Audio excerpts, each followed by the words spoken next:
Well, good morning, good afternoon, everybody. Thank you for joining us for this seminar of the Illiberalism Studies program at the George Washington University. My name is Marlène Laruelle. I'm the director of the Illiberalism Study program here and of the Institute for European, Russian, and Eurasian Studies at GW. It's my great pleasure to receive today our colleagues Elzbieta Korolczuk, who will be discussing her new book that just got published, Anti-Gender Politics in the Populist Moment. I received my own paper copy, but the book is available for free download, so it's really a great treat for scholars to be able to access the book freely. So I will invite you to download it if you haven't. It's really an important book because it's telling us, of course, based on the specific case of Poland, but it's showing us in a more kind of comparative perspective, this kind of global anti-gender movement or anti-gender rhetoric movement, and showing also the kind of global connection it has. So let me just introduce our speaker. John, if you can try to have the sounds of people entering the room mute, would be great.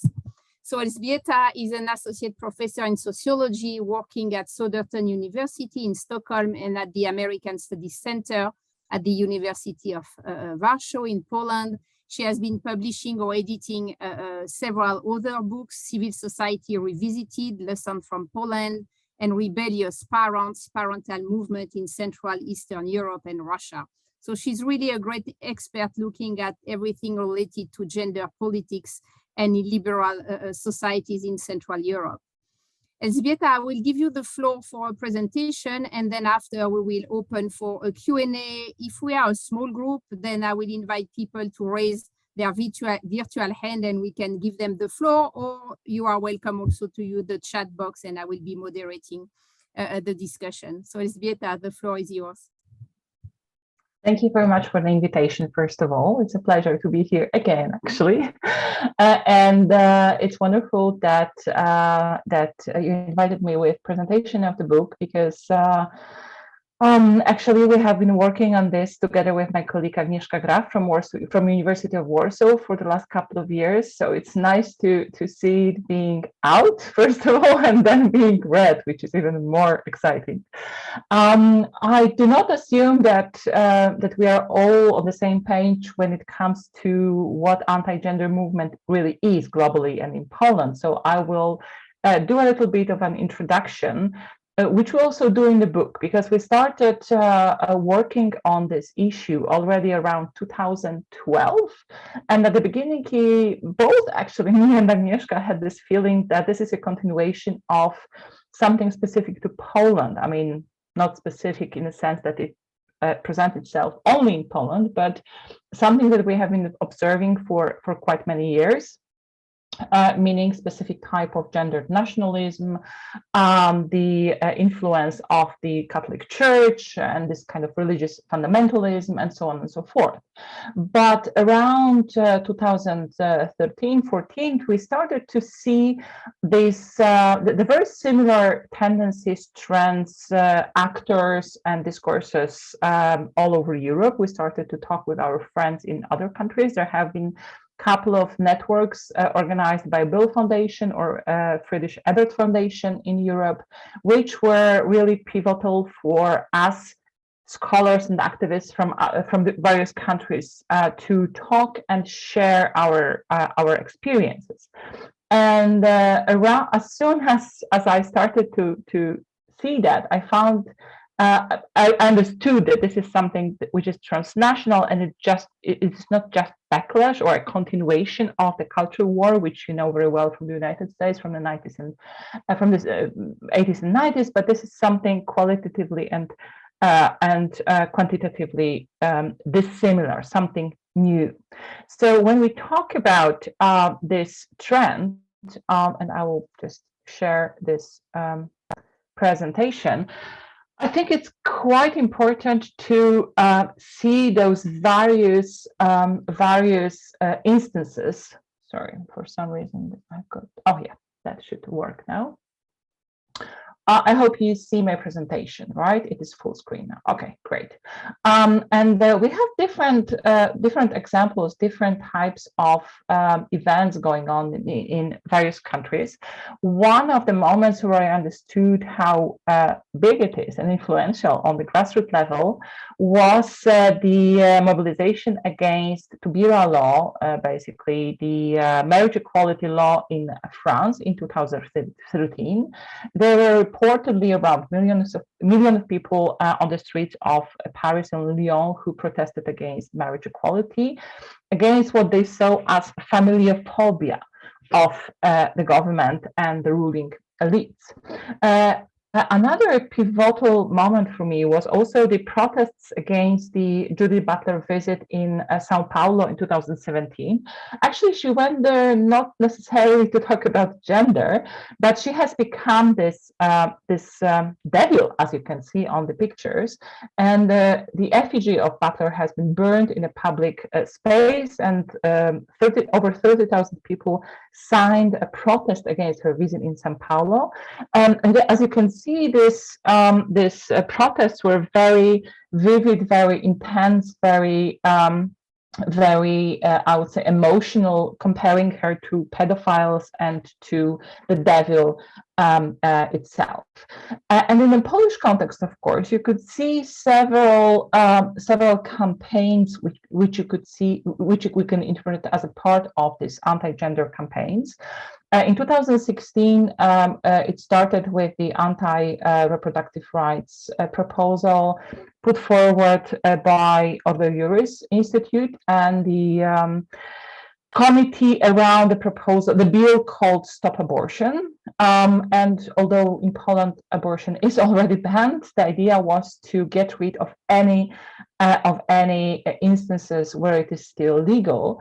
And although in 2016 this proposal has been unsuccessful because of the mass mobilization of Polish women, which we also discuss in the book, in 2020, last year, it's actually a year anniversary today, we had a ruling of the Constitutional Tribunal, which ruled that the abortions in case of serious malformation of the fetus is against Polish constitution, hence illegal. And at the same time, we could see the mobilization against LGBTQ rights and the introduction of so-called LGBT-free zones in Poland, or alternatively declarations around family rights at the municipal level. So when we look at those different instances, it is quite clear that what we are dealing with is anti-gender movement, which has a global character. We, in the book, together with Agnieszka, interpret it as a transnational response to globalization, which is at the same time using specific opportunities, including political opportunities and discursive opportunities produced by globalization. And it is a well-coordinated effort by well-founded, well-connected organizations, many of which operate on a global scale and others which operate on the local or national scale. Examples ranging from World Congress of Families, which has been established in 1997 and which organizes so-called family congresses all over the world. The most recent one in 2019 was organized in Verona with the help of the local municipality and the Lega party, which at the time was in power. And also another example is Citizen Go, which is an online platform established in Spain, but which right now has developed quite rapidly both in Europe and in Africa, where it mobilizes people for petition drives around different issues such as protests against homosexuality or protests against a specific type of media content or Netflix and so on and so forth. And what in the book we propose to differentiate between the anti-gender movement as it is organizational force and anti-genderism as an ideological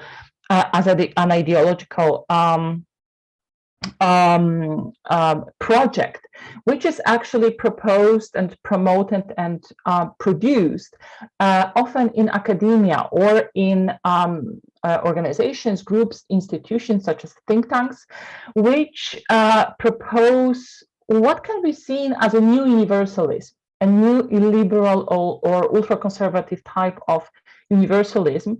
And in that sense, anti-genderism presents itself as a coherent worldview, as an area of expertise, project of alternative knowledge productions, as Sarah Brack and David Paternotte has put it. And this is quite ambitious type of a project, which really wants to overhaul the history of humanities and social sciences as we know it. And that, for that matter, they also create new institutions of higher education in countries such as Poland. Just 2 weeks ago, I have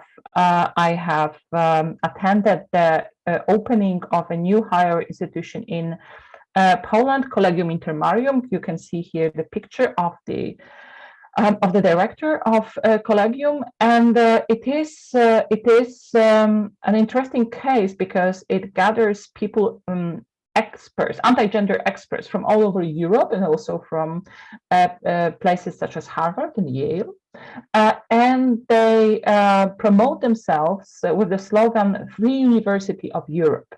So the idea is to replace actually the Central European University, and the promise is to really validate the type of knowledge and expertise which is produced within the region and promote it globally.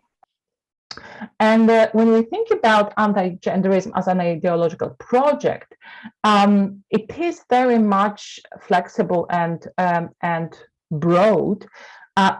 In the sense, of course, gender functions as this floating signifier, which entails danger, which entails threat to children, to natural family, to the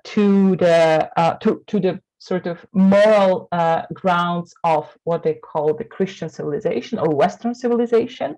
And of course, many of those tropes, we know this connection between gender reproduction and family and the nation, we know it well from gendered nationalism, but of course now it is packed in a much more efficient way, in a sense. So gender translates into not only the question of reproductive rights or LGBTQ rights, but also into support for families within the sphere of social policies. So this is something which we discuss in the book in quite length, that now, especially in Poland, is probably a good example of that. The Hungarian example as well, of a new ways in which the right-wing populist or the right-wing parties embrace welfare chauvinism together with social conservatism. And in that sense, the welfare chauvinism has become proposed or constructed as the answer to the onslaught of neoliberalism. And I will come back to that a little bit, but I think it's worth pointing this out because this is one of important differences between the European context, and especially Central European context, and the American one. Another issue which is quite important is the metaphor of colonization, which is key to the coherence of anti-genderism, and it's also something that connects it to the right-wing populist discourse. On the one hand, it creates an atmosphere of moral blackmail by disrupting the language of human rights. And this is another element that we know from literature as well, that, for example, within the sphere of reproductive rights and the question of abortion, there has been this, hijacking or employing, depending on the perspective, of the language of human rights by the anti-choice conservative groups. And this is something which has been also characteristic, as Ruth Wodak has put it, for example, to right-wing extremism, where this victim-perpetrator reversal becomes a way to present political violence as an act of self-defense. And this is something which is also very important. I would not dwell on that for much longer, but I think it's really important to see the connection between opposition to so-called gender ideology and also violent political extremism. So, of course, one of the people who have been using this notion of colonialism or cultural colonialism has been Pope Francis, who is often seen as the one who has a very progressive agenda. And of course, if you look at this anti-genderism as ideological trend, you can see that it has its roots in Vatican's politics or opposition towards the very use of the word gender and the promotion of women's rights already in the 90s. But today it is much more than a religious movement. So we can see that this is a quite complicated matrix of various actors, including political actors, religious actors, civil society actors, business actors, business elites in some cases, and also, for example, European aristocracy, which is highly dependent on political developments. So depending on the outcome of elections, there are openings or closing of political opportunities for these groups. And I think that what is important from this long time perspective is the close affinity between the anti-gender movement and this broader trend of right-wing populism. And I've been talking about this in my previous lecture here at the university. So I will not discuss it in details, but I think it's quite important to see this, and I will come back to this for a moment in the conclusions, to see this as to see those two trends as mutually dependent, but independent in the sense of organizational structure and also ideological and political goals. So these are not the same people necessarily, but there are discursive and practical, organizational and political aspects of their cooperation, which make their collaboration so effective and so long-term in a sense. And also, I would like to mention that in the book we discuss in details this question of West versus East in the anti-gender mobilization, the movement and the ideology itself. And my favorite quote is from Gabriel Kubi, a German sociologist, one of the intellectual gurus of the movement, very popular in Poland and Central Eastern Europe, who talk about new totalitarianism which is developing under the cloak of freedom. And now the Eastern European countries are becoming aware of this trend. And my great hope is that these East European countries will become a stronghold of resistance in the European Union. And this is something that we know from the works of Ivan Krastev and others, this interpretation of the current democratic backsliding as the effect of being fed up with the inferior position vis-a-vis the West, right? So the idea that we have to catch up all the time, that we are the second-class European citizens who always have to do more than our Western partners.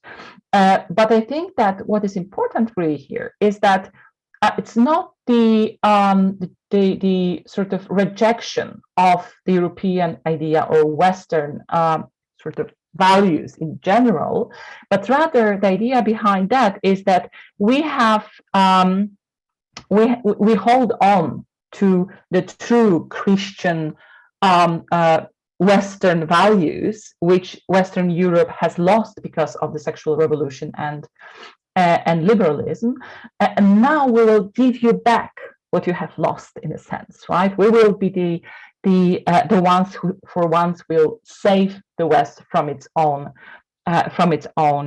sins. So to conclude, when it comes to sort of theoretical takeaways from the book, I think that the most important, sorry, something has happened again, but we will come back to this. Here it is, yes. Or maybe even here. So so basically, we, together with Agnieszka Graf, we conceptualize this relationship between anti-gender movement and right-wing populism in terms of opportunistic synergy, which has its ideological and discursive elements, which has, and one of those elements is the fact that both narratives are structured around the opposition between us and them, between the elites and the people. And the elites are always those immoral, corrupt, cunning, colonizing ones, and the people are always positioned as locally rooted, authentic, and also socially conservative. Another element which enables it is the fact that today this ultra-conservative discourse is not structured as allegiance to God, but rather as the opposition to godless elites. So it is very much secular language. And the third element is that the protection of family is not only being promoted on the level of language or moral values, but also on the level of pronatalist policies introduced by the state. And in that sense, we can see anti-genderism as a conservative response to neoliberalism. Which I think it's quite important, because I see this tendency. I don't know if you share my observation that progressive movements, that the feminist movement, that the left movement, seem to believe that they still own the critique of neoliberalism in a sense, intellectually and also strategically on the level of social movement activities. And I think that is no longer the case. So in that sense, the anti-gender movement proposes, on the one hand, opposition to groups which they portray as promoters of neoliberal values, such as alienation, individualism, the demise of the community and the family, which they see as global elites, including feminists, LGBTQ activists, but also billionaires, the like of Bill Gates. But at the same time, they include in their critiques the critique of global corporatism, basically, right? And of course, there is always this discussion to what extent as Birgit Sauer has put it, and others as well, to what extent this is a coded anti-Semitism, because when the right-wing forces talk about rich global elites ruling the world, it is usually, we know what they're talking about. But I think that there is more to that than that only coded anti-Semitism. And my final word will be about, because we talk about also the opposition to anti-gender mobilization, which in the Polish case has character of mass mobilization. And we propose to talk about populist feminism. And we do that, first of all, referring to Chantal Mouffe's, for example, notion and differentiation between right-wing and left-wing populism, in which left-wing populism is a reclaiming of us, the people, but in a way that is radically democratizing, which is inclusive and pluralized. Is there a word in English, pluralized? Pluralizing, hopefully there is. And we analyze Black protests as this kind of force, which is both organizational and political, but also affective, which is able to oppose the ways in which anti-genderism has been proposed by ultra-conservative movement and right-wing populism, and which proposes a different type of the definition of the people, a different type of solidarity, which we call affective solidarity, following after the idea of affective solidarity by Claire Hemmings. And I will stop here, because I guess we can talk about different aspects of these issues, and I probably won't be able to cover it all, but I hope I managed to cover at least the central claims of our book. Thank you. Wonderful, Elzbieta. Thank you so much. I just really, I think you kind of launched it so many great directions for the discussion. On the last one about conservatism as a response to, or conservative response to neoliberalism, I really agree. And I think that has been one of the problems of the the progressist groups to not to realize what was happening. And in the US context, a good example has been how all the kind of groups working around Trump and the television channel Fox and so on has been trying to, present conservatism as the logical ideology of blue collar population against the big corporation and neoliberalism. So I think it's indeed in the work in a different, each time different cultural framework.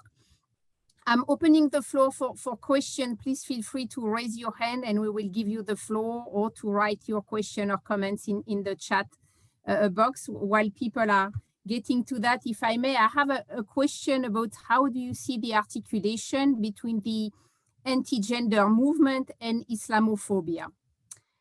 And that because, of course, anti-gender movement would find a lot of partner in Muslim communities or with, for example, African countries, right? In promoting a quite conservative vision of the family. At the same time, we have on the right-wing populism side, a strong Islamophobia. So I wonder how it's articulated in the Central European case, because from what I know from the Russia case, but of course, Russia is different on its relationship to Islam. You have a strong partnership now between the Russian Orthodox Church and the different Muslim institutions in trying to fight against the secular state, trying to reduce right to abortion. So they really work hand by hand. But because in the Russian context, the relationship to, Islamophobia and xenophobia are shaped slightly different because Russia has its own Muslim citizen and not only migrants. So I wonder if you could address that in the kind of more Central European framework, and why I give you the floor. I invite other people to think about question, write them or raise their hand. Thank you very much for this question. I think that this is very different in different countries, depending on the specific context and also the trajectories of Islamophobia in specific countries. In the Polish case, this connection has become very clear. In Poland, as you know, we don't have a Muslim minority. So in that sense, it has become clear, this connection between the two, around 2015, when the so-called refugee crisis has been used by the Law and Justice Party during the electoral campaign, parliamentary electoral campaign. And there has been this narrative around which Poland has to protect itself from Brussels and the European Union, who wants to bring in large numbers of Muslim immigrants and refugees in order to dissolve the Polishness, right? The Polish nation, but also this Polishness which is connected to Catholicism and to specific type of identification, which was very racist notion, of course, because if you look at the visual representation of those narratives, they're always illustrated by black and brown men grabbing or attacking white women. So we know this trope very well, going back to the US and also to Italian propaganda from the 40s. And in that sense, in the Polish case, the idea is that the progressive liberal forces and feminists who advocate for including or inviting refugees, that they are the fifth column working within the system in order to weaken the substance, the strength of the Polish nation, so that Poland will become, as one of the right-wing politicians has put it, a moth between West and the East, the sort of no man's land that can be easily exploited economically, politically, and military. So that was the type of narratives that have been promulgated, and they were very effective because before 2015, around 60-70% of the Polish population have had very very positive connotations with refugees, for example. And that has changed dramatically after this mass propaganda in 2015 and 16, which has consequences even now, because as you might know, we have a refugee crisis now at the Polish-Belarusian border, with refugees who try to cross from Belarus to Poland are being strangled in the woods. Basically, they are being pushed back by the guards, by the police, and they are not able to cross Polish border and legally, in a sense, to claim asylum and stuff like that. And majority of the Polish population, fortunately, are supporting this kind of policies. So in that sense, the Polish case was similar to this Islamophobic language which has been employed in other countries, but you didn't really see much of those homo-nationalist or femo-nationalist elements which were present in Germany, France, or Sweden, for that matter, right? Where the main narrative was that we as Swedes are well-developed, equal country, so we have to protect ourselves from those barbarians because they will rape our women and kill our gays, right? So the idea was quite different. It was much more rooted in gendered nationalism, I would say. And transnationally, I think it's really interesting to see how, on the one hand, after 9/11, this global connection between fundamentalist Islam and other denominations are no longer possible to the degree that they were possible before. But at the same time, you have local cooperations. I can observe them in Great Britain, for example, but not in many other countries. Thank you so much. I think we have a question from Paul. Paul, you should be able to unmute yourself and even turn the camera if you want. Hello, thank you for the presentations, which was really interesting. My question is concerned with something you mentioned in it. You talked about the goals of anti-genderism, and I was wondering whether you would say that those are really connected to gender, or that maybe the goals of anti-genderist actors are something else. And then another question concerned with how we can talk about that analytically is how can we identify the goals of such actors, such as anti-genderists, without relying heavily on a functionalist way of arguing.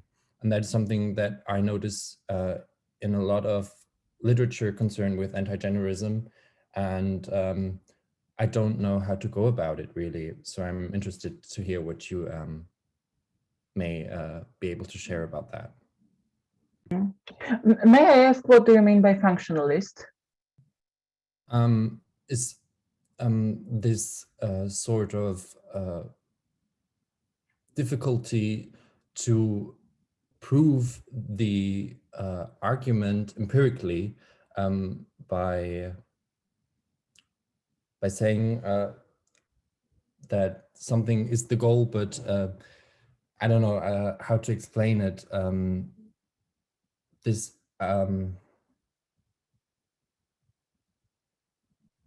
Yeah, I don't know, maybe someone can help out. I don't know how to put it in words right now. Okay, I guess I understand, because I mean, what we do in the book is to look both at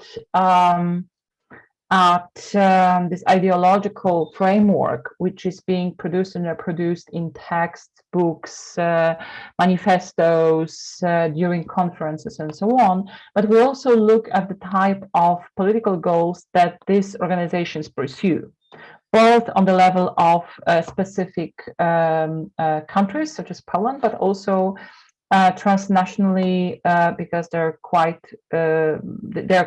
active on this transnational level. And I'm thinking not only of World Congress of Families, but also Political Network for Values, which is a transatlantic network and by organizations such as, which are based in Brussels and in Strasbourg, such as the European Center for Law and Justice. And, you know, we look also, and others look as well, at the specific type of policies that they pursue or they oppose, for example, at the level of the European Parliament or the European Commission. So in that sense, I think we can be pretty precise when we talk about the specific goals of these organizations. And these are, I would say, the usual suspects, right? Around the issue of equality, around the issue of reproductive rights, around the issue of LGBTQ rights, minority rights. But I think that there is a lot of discussions around the question, what is the core here, right? What is the overreaching goal? And of course, in some countries, and certainly in contexts such as the American one, the question of race would be probably one of the most important elements of these discourses. But in the European context, while race is extremely important, I would say that the question of gender, understood broadly in terms of reproduction, family, and gender relations, and how it translates into specific types of policies, is the key issue here. And in that sense, I very much agree with those scholars who look at this trend as a type of demographic fever dreams, as Gokarinzel and others has put it, that it is very much about demography. It is about reproduction, and of course, hence also about culture and ethnicity and race.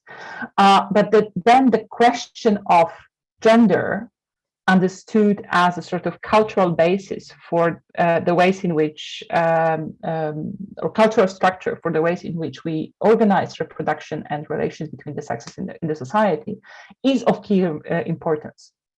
And that's what we advocate in the book. Although, as I said, I guess in different contexts, different elements of this complex matrix will come to the fore. I hope it answers your question. Thank you so much. Let's connect, let's give the floor. We have Gulnaz, and then we will have Isobel. You're muted, Gulnaz. Yes. Yes. Thank you so much for your presentation, Elzbieta. And my question concerns the role of academic research in promoting and legitimizing anti-genderism, as you presented. Are publications by such conservative institutions and scholars get transmitted into public discourse? Sort of, is academic research still valuable and necessary? Or are these institutions and scholars primarily an extension of political elites? So it's basically conversations going on mostly on the top. Thank you. I would say both. And it really depends on the context, because if I look at the Swedish example, the type of knowledge which is produced by conservative or ultra-conservative organizations has very much fringe status. So they are not able to be included in, for example, processes of knowledge legitimation through the institutions of the state.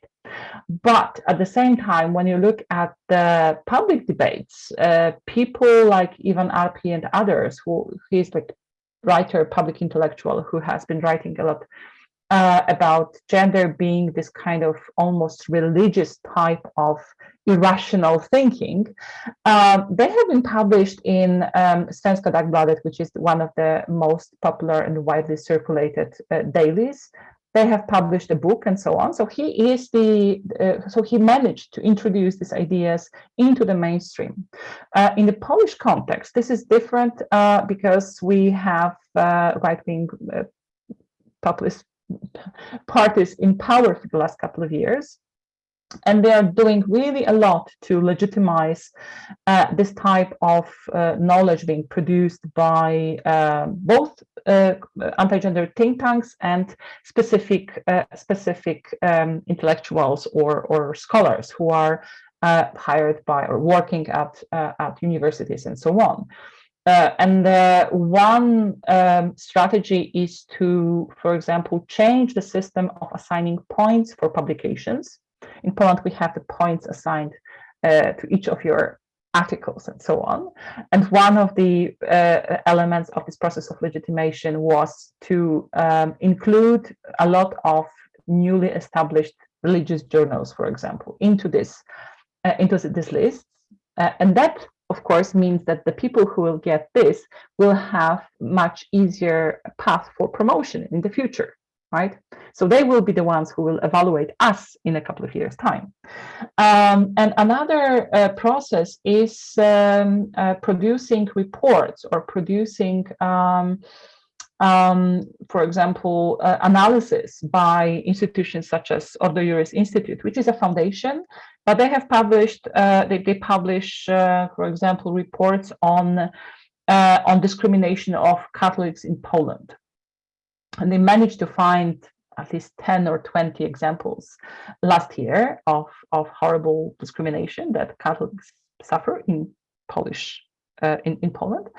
And they also produce reports concerning, for example, policies around family or divorce or, children.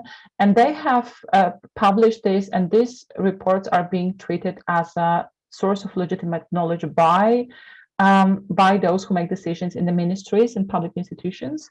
They have also issued amicus briefs to European Court of Human Rights and so on. So in that sense, you can see how this knowledge is being legitimized through different venues, through different strategies. Thank you so much. That's a great point. If I can just add one line also coming from the US, the creationist movement here in the US is now trying to push to have to kind of convince people who have or are doing a PhD in biology with the long-term strategy that it will be real, genuine, good biologists who will be in a recognized academic institution, but sharing the creationist narrative. Right, so I think it's a good example also on this kind of really penetration of the academic system and academic legitimacy. And also, and also I'll add that the Collegium Intermarium offers graduate studies in human rights for lawyers. So, I mean, they will produce lawyers, of course, whose specialization is in human rights protection, right? Yeah. So we had Isabel, and then we will have Jocelyn. Hi, thank you for such an interesting presentation. I really enjoyed that. You mentioned briefly that the governments of Hungary and Poland are both pursuing and sort of promoting alternative gender narratives. And I wanted to ask you what does that mean for the role of the EU as a normative power moving forward, in that these differences in gender are redefining boundaries across the continent? Thank you. I think that the EU itself is a space for conflict, struggles, and negotiations, and we can see it very clearly in the sense of what happened with Estrella report and so on. So it is not only something which is, of course, Poland and Hungary are very specific cases, and I think that EU has a very limited mandate when it comes to. It doesn't have a mandate, for example, when it comes to reproductive rights, really, but it can try to remain this as you call it normative force. The danger is that. The problem is that these forces and these groups are not. They are particularly strong in these two countries, but they're also present elsewhere. So this struggle has actually moved into European Union institutions, and I think that we should think about it as such. And of course, there is this issue of to what extent this strengthens this critique of EU, and especially as Brussels, as this kind of external colonizing power which tries to undermine local traditions such as gender conservatism. And I think that this is something which we have to be very aware of and always think about the ways in which the opposition to anti-gender formation or ideology can come from grassroots level. Because actually, if you look at the Polish population, the majority of the Polish population oppose the idea of making the access to abortion even more strict, or opposes the idea of Poland leaving or rejecting the Istanbul Convention, opposes quite a lot of those ideas that are promoted by the anti-gender movement. So I think that when we talk about it, it's really important to see all those elements at the same time. Thank you so much. And we had Jocelyn. Hello, do you hear me? Yes. Okay, so thank you. It was very interesting. I will probably buy the book. So my question will be maybe a little bit strange and quite broad question. I wanted to know, so it's also for you from illiberalism. I wanted to know if there is a link with the people who promote postmodernity, and also a link with the traditional Freemasonry. If, I don't know, your studies went as well. I'm sorry, I don't think I grasped the question. Yes, so the groups who promote this type of ideology, if you saw a link with the people who promote postmodernity and also with traditional Freemasonry. Traditional Freemasonry. Freemasonry. I don't know, really. I'm not sure if I can answer the question about Freemasonry, and I don't think that there is much connection between, you know, people who can be seen as postmodernists. I think that this is a very different ideological framework when we talk about the issues like, I don't know, because I noticed that people who promote postmodernity, they also promote kind of conspiracy theory. And I know that all those groups are linked with conspiracy theory. And that's why I wanted to know. And some of them are part of traditional Freemasonry, the traditional part of, because Freemasonry is quite big. And so I just wanted to know if you went as far, and not only you, but also the person who has the illiberal side.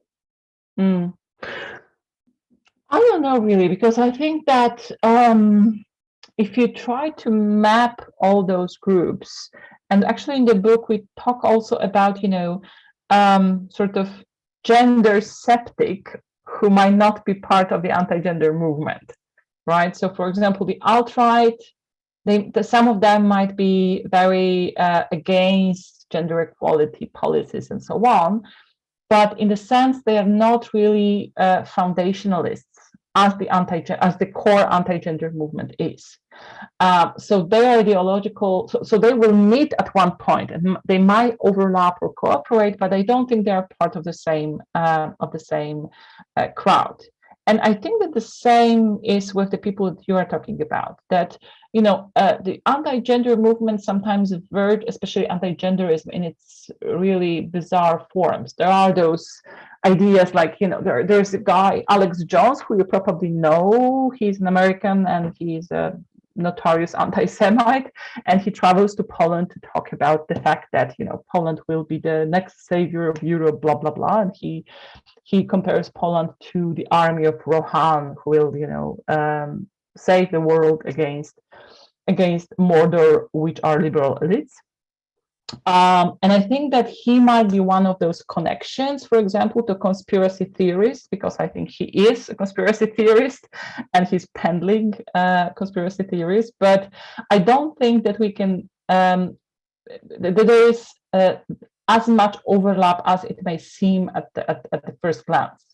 Because I think that, of course, there will be elements of conspiracy theory in anti-gender movements, in the sense also that once you start to see liberal elites as this kind of hidden power behind, behind operating behind the scenes, there is only, you're one step farther from thinking about the world in such a in such a conspiratorial way.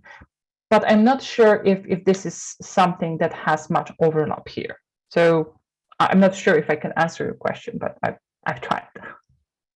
Yeah, I mean, here we haven't done anything on that. Maybe one of the link is that if you push postmodernism to its maximum and everything can be deconstructed and everything is a kind of relativist, if you have a kind of absolute relativism, then that can push to a kind of post-truth narrative, where then after you have a kind of backlash and you can have all these conspiracy theories arriving. So maybe that's one of the point. And there have been some good research done on the postmodernism, right? So this kind of will to kind of go back and say, okay, not everything can be deconstructed. There are still kind of structure that should make sense. And that's where you can have like, well, the nation state could make sense, the family could make sense. So that's maybe one of these articulation, but I'm not sure it has been kind of very well developed.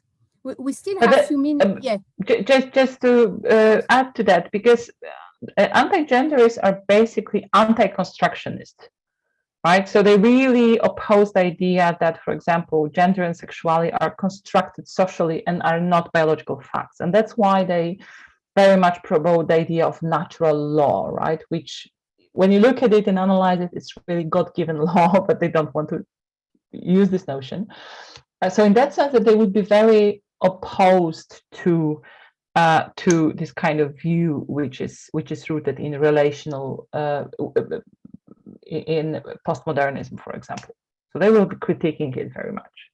Yeah, and I think you said also something really interesting, that there are several circles, right, that maybe not the core anti-gender, but have a kind of at one of the fringe, and I think the more the gender movement is kind of advancing, the more there will be group around. And I'm thinking about all the polemics currently about some feminist thinkers becoming anti-gender, right? So where the moment where the kind of feminism and defense of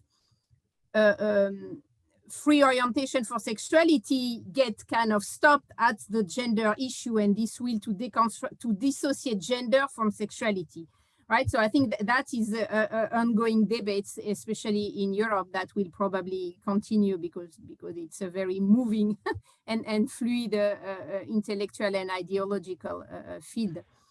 I think it's really interesting to look at the current debates around trans issues as connected to the rise of the anti-gender movement, because it's quite amazing when I observed in Poland, where we have no tradition of radical feminism of the kind that we could see in, I don't know, Great Britain and France or something.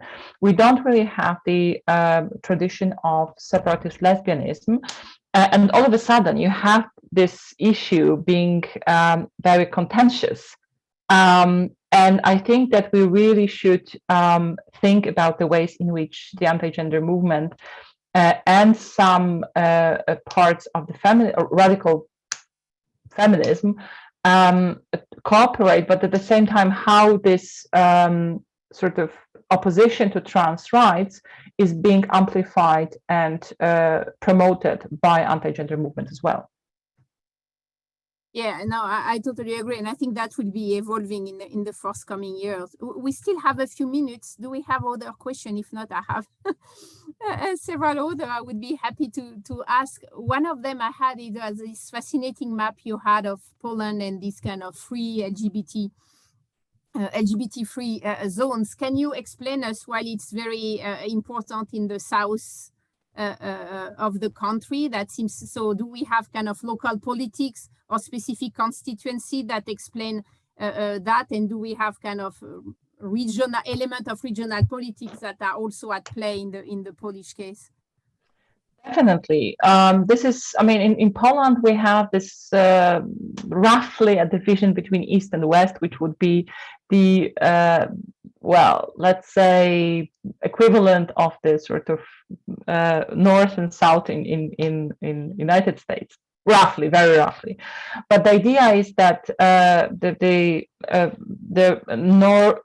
eastern, north, and southern parts are so-called Poland B. So this is where I come from, actually. Białystok is my home town, is at the near the Belarusian border, and these are parts which have very different histories from much of the western and northern parts.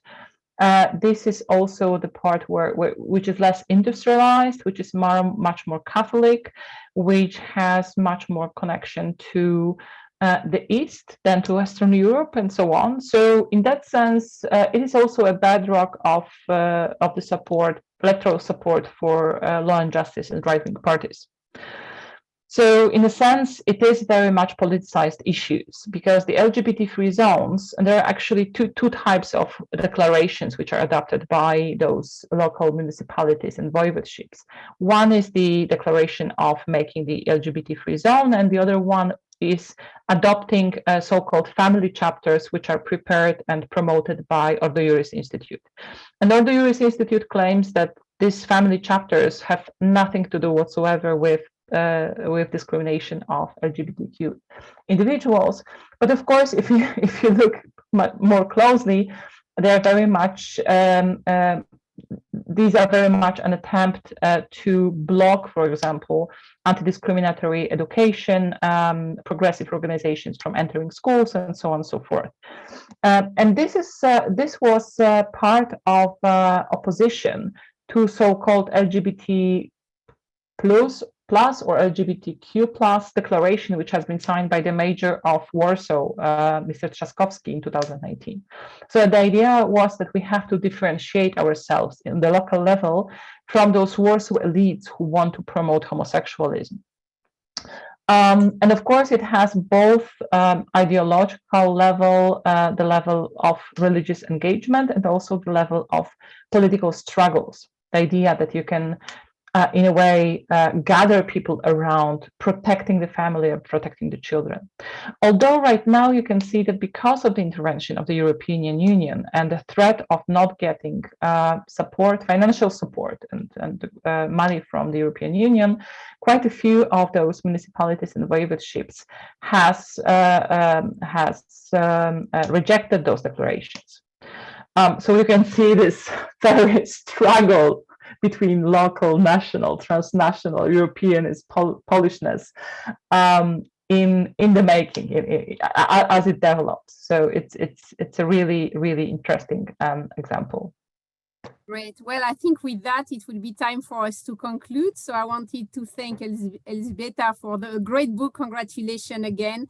And thank you, everybody, for being with us today. I invite you to subscribe to our newsletter, to follow us on social media if you want to see the other project that the Liberalism Studies program is doing. We will be meeting again on November the 2nd for another discussion, also with colleagues from Central Europe, looking at how we can undo illiberalism. So a big question. But once again, thank you for being with us today. And thank you again, Elzbieta, for being with us, and congratulations.